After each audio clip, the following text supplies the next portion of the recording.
नमस्ते दोस्तों। अगर आप लोगों ने इसके पहले के पार्ट्स नहीं देखे हैं तो आई बटन पर क्लिक करके पहले उन्हें देख लीजिए, और अगर चैनल पसंद आ रहा है तो सपोर्ट कीजिए। आइए शुरू करते हैं आज की कहानी, मौत की कहानी पार्ट 14। शिवाय जब वापस लौटा तो देखा सब उसी का इंतज़ार कर रहे थे।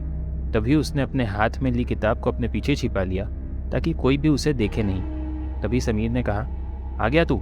हमें लगा तू वहीं रहने वाला है, और ऐसा क्या काम था जो तू हमारे साथ नहीं आया? इस पर शिवाय ने कहा, कुछ नहीं यार, बस गांव के बारे में जानने का मन था। वहीं करण जो चुपचाप वहीं बैठा था, उसने नोटिस किया शिवाय अपने पीछे कुछ छिपा रहा है, लेकिन उसने सबके सामने शिवाय से कुछ नहीं कहा। तभी समीर के पिताजी ने कहा, बेटा जाओ हाथ मुंह धो लो, फिर नीचे आके खाना खा लेना।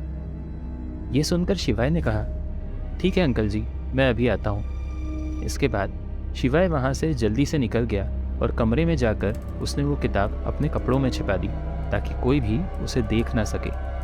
वहीं सब नीचे बैठकर बातें कर रहे थे। करण ने मुखिया की तरफ देख के पूछा, ऐसा हादसा पहले भी हुआ है क्या कभी अंकल? इस पर मुखिया ने कहा, बेटा जब मैं छोटा था तब मैंने ऐसा कुछ सुना था। बहुत पहले गांव के लोगों ने महान पुरुष के साथ मिलकर उस महल को बंद करवा दिया था, और तब से ही वो महल बंद कर दिया गया था। इस पर करण ने पूछा, वो सिद्ध पुरुष कौन थे? अगर ऐसा है तो आप लोग उन्हें क्यों नहीं बुला लेते? ये सुनकर मुखिया ने कहा, उन्हें बुलाना आसान नहीं है। वो अपनी मर्जी से आए थे और अपनी ही मर्जी से चले गए। वो किसी के बुलाने से तब नहीं आए थे। दरअसल वो तब भ्रमण करते हुए आए थे, इसलिए किसी को नहीं पता कि उन्हें कैसे बुलाया जाए। हमें तो उनका नाम भी नहीं पता।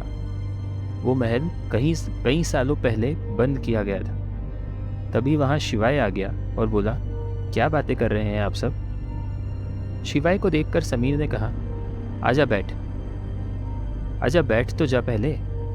वैसे हम उस महल के बारे में बातें कर रहे थे। इस पर शिवाय ने कहा, अच्छा। तभी मुखिया जी ने कहा, बेटा तुम सब उस महल के पास मत जाना। अब तो दिन में भी उसके आसपास जाना खतरे से खाली नहीं है। इस पर सबने हाँ में सर हिला दिया। तभी मुखियाइन ने कहा, चलो अब सब खाना खा लो। वहीं सावी लगातार शिवाय को देखे जा रही थी, मानो जैसे पहली बार देख रही हो। तभी रिया ने उसे हिलाते हुए उसके कान में कहा, सावी ऐसे घूरना बंद कर, तू उसे बता क्यों नहीं देती?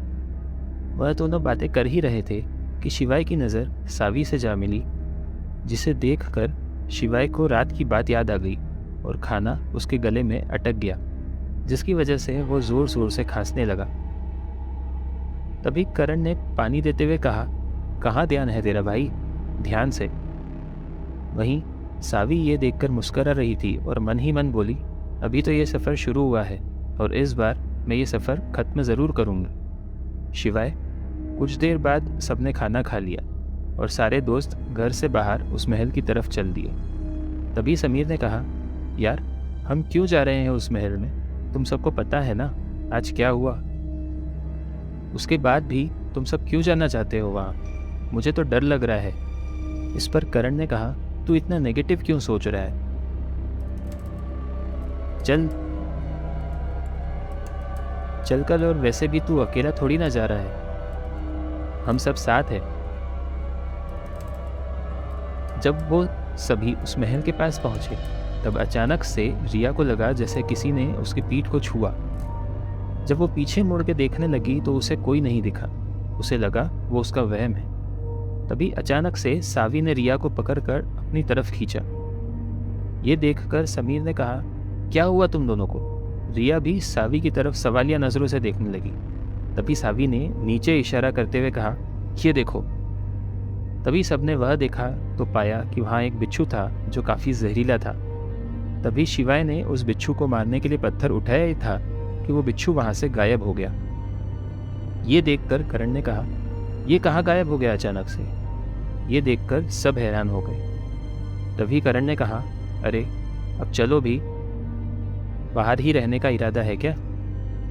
तब सभी अंदर चले गए। अंदर जाकर आज उन्होंने सोचा कि आज तो देख के ही रहेंगे कौन है यहाँ। जब वो महल के और अंदर गए तो उन्हें एक बड़ी सी तस्वीर दिखी जो किसी राजा की थी। सभी उसी तस्वीर को देख ही रहे थे कि सावी ने कहा, ये तस्वीर महाराज रणआदित्य प्रताप सिंह की है।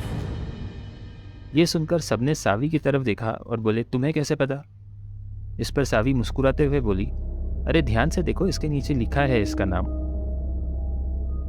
तब सबने उस लिखावट की तरफ देखा। तभी शिवाय ने कहा, अच्छा तो ये है उस राजकुमारी के पिता। तब सब महल में आगे बढ़े। तभी शिवाय एक कमरे के पास जाकर रुक गया। उसे ऐसा लगा जैसे किसी ने उसे पुकारा।